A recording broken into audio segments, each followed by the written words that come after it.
This is Blackstone Joe, and you're listening to Slick Talk. If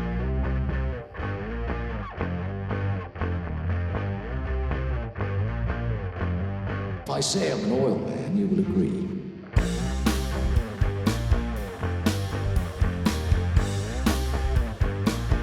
There's the stink of oil about him.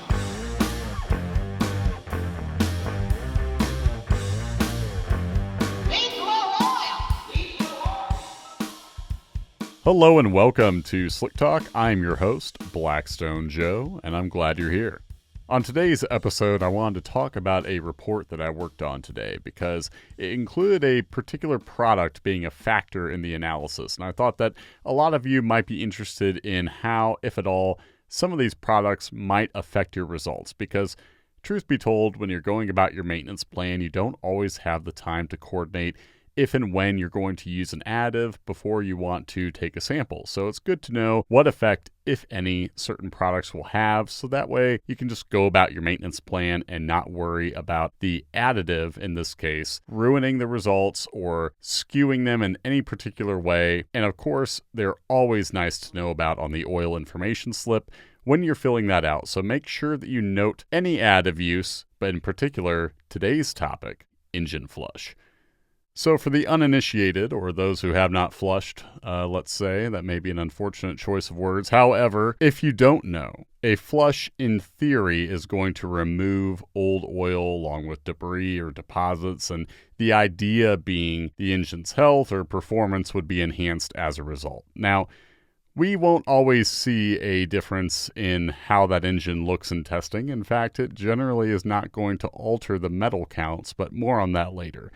What we do tend to see, if you add a flush and then you change the oil, it will usually manifest itself by lowering the flash point, the temperature at which the vapors of the sample ignite. We use the flash point to check for fuel too. So if you've added a solvent-based product, we want to know, because if one is not in use, then an unusually low flash point would tell us that your engine could have fuel in the oil, and if it's excessive, you might be looking at a problem, something like a stuck or a leaking injector, an issue with the fuel pump.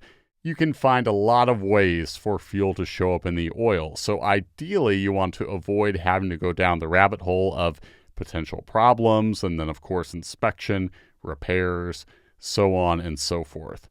So for our purposes, we certainly want to know about it, because if it causes a low flash point and everything else looks good, you can typically rely on the flush having been the culprit, and that was exactly the case in the report I was working on today. This particular sample came from a BMW, specifically an N52. In this case, we're talking about an engine that had a nice file to its name. Metals were always in good standing compared to our averages for the engine type. Here they looked a little bit better in some cases. After the customer mentioned using a flush, there were some decreases, albeit in the context of a shorter oil change interval. That's worth keeping in mind, especially when it comes to iron, from steel cylinders, shafts, valve train components. When you try a shorter run, you should see a drop in the iron level because there was less time for steel parts to produce metal, and as such, we look for a decrease. If you have an increase going the other way, then that would tell us that the engine is wearing more than it was, and of course, then we have to open the can of possibilities as for why that may be. But in this case, a shorter run, less iron, that's just a good combination. There was also a drop in the copper level, but here's where trends come into play.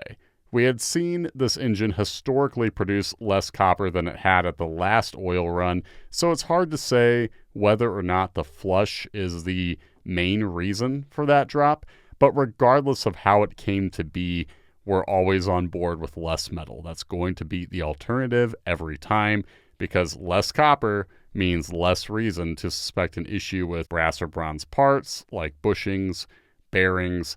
So the drop here was good to see. Kind of a return to form though, because the engine had started off producing a low level compared to averages. Then the oil run prior to this customer using a flush, it had gone up a little. But in general, it's just nice to see a healthy wear profile and stable trends overall. The increases we had seen prior to this flush looked like they may have been a temporary shift from the norm, but it's also true that using a flush clearly didn't hurt anything as far as wearing components go. And that really tends to be the case with a lot of additives because the oil has plenty of additive in it already. So contributing to that additive package in whatever way you want to, generally, it's not going to hurt anything. But finding out where it helps can be tricky because, you have so many ways for metals to shift. The main thing we want to see, though, are trends that do not indicate a problem. And whether that's thanks to an additive, whether you shorten the interval, you name it, we want to see metals in good standing. So however they come to be, we'll be sure to note when metals are in good standing, or if, on the alternative, they are trending in the wrong direction. As for the remaining spectral results, the only notable change was a slight bump in the silicon level. Silicon could be dirt or debris, and like I mentioned at the top, a flush is meant to clean the engine, but the fact that the engine didn't have a history of a high silicon level means it could have been from another source entirely. It's possible for there to be silicon in the oil from anti-foaming additive, maybe it was sealer or gasket material, but in the end, this is a level that if all is well with the air filtration setup, silicon would barely warrant a mention, given that in this particular sample, it wasn't all that high to begin with. The one result we can easily assign to that flush was the flash point, which in this case, it was a bit low, right at the 385 degree limit for that oil type. And given that the flash point was just low enough for us to even mark and talk about, means that even if it was related to fuel, we don't have reason to suspect a fuel system issue. The oil was normal in viscosity as well, so this oil was holding up nicely. Oddly enough, or at least it may be curious to some of our listeners out there, this engine didn't have a sample where we found a lot of solids. So one might think that, hey, the flush wasn't doing what it's intended. You didn't see a lot of visible solids that could be sludge, for example, that the solvent was supposed to have kicked loose.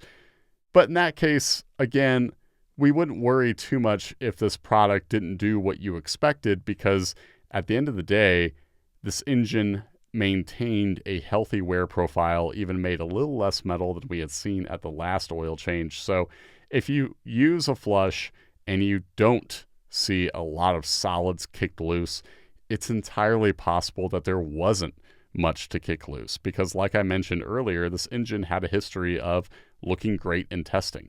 We hadn't seen a viscosity that was unusually high or solids that were high previously that would speak to the oil filter not being able to keep up and remove them. So I think if anything, it looks more like an instance where this engine didn't have a whole lot of cleaning that it really needed, at least in terms of how the oil looked that we're testing. Whatever sludge can be present is often left behind. We're only going to test the oil that actually pours out during the drain. So maybe there is something left behind in the crankcase, and maybe it was kicked loose and just didn't make it into the sample bottle. But again, it looks like a case where this was an engine that was doing well before, it's doing well now. So if you happen to use a product and you don't see what you expect in the form of a lot of solids or a sample that looks much cleaner, keep in mind that sometimes there isn't always a lot of room for improvement.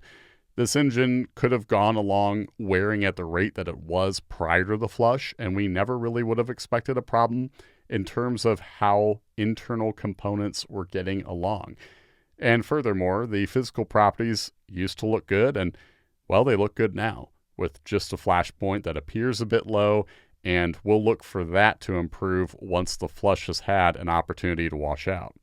So I guess to wrap things up, if you have a file established, and you use an additive where you expect a particular result and don't get it, it's good to keep in mind how things looked before.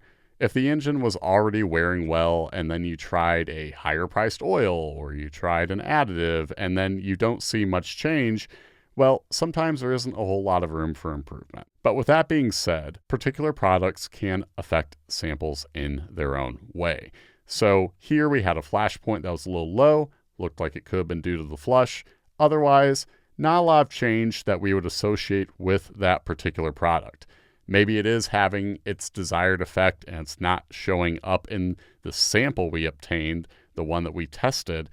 But the good news is we can always speak to how the engine is maintaining its wear profile and if we're seeing any shift that would speak to there being a potential problem in the works. Fortunately, if you have a file established and you can see how things are trending, that will give you plenty of insight into how things are moving along and whether or not you need to take a closer look at the engine you're taking care of.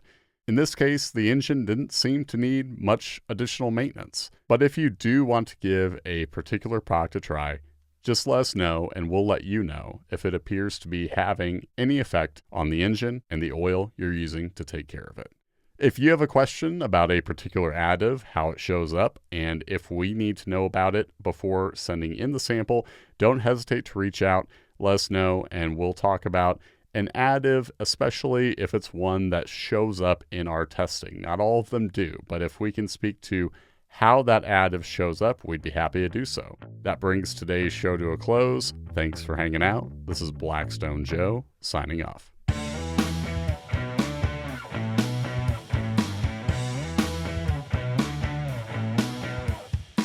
The Slick Talk podcast is powered by Blackstone Laboratories. If you're ready to start your oil analysis journey, visit blackstone-labs.com to order your free test kit.